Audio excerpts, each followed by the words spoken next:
2030ஆம் ஆண்டுக்குள் நாட்டின் ஜவுளி ஏற்றுமதி 9 லட்சம் கோடி ரூபாய் இலக்கை எட்டும் என்று பிரதமர் மோடி நம்பிக்கை தெரிவித்துள்ளார். இந்தியாவின் மிகப்பெரிய ஜவுளி வர்த்தக கண்காட்சி கடந்த 14ஆம் தேதி டெல்லியில் தொடங்கியது. இந்த வர்த்தக கண்காட்சி இன்று வரை நடைபெற உள்ளது. இந்த கண்காட்சியில் நாடு முழுவதில் இருந்து ஜவுளித்துறையை சேர்ந்த பலர் கலந்து கொண்டுள்ளனர்.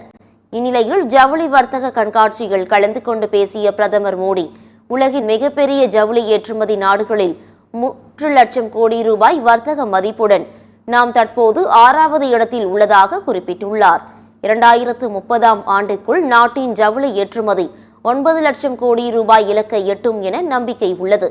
ஜவுளி துறையில் கடந்த 10 ஆண்டுகளில் மேற்கொள்ளப்பட்ட கொள்கை ரீதியிலான கடினமான பணிகளால் அந்நிய முதலீடு 2 மடங்கு அதிகரித்துள்ளது. தேசிய பருத்தி தொழில்நுட்ப இயக்கத்திற்காக பட்ஜெட்டில் 500 கோடி ரூபாய் ஒதுக்கப்பட்டுள்ளது என்றும் அவர் குறிப்பிட்டுள்ளார்.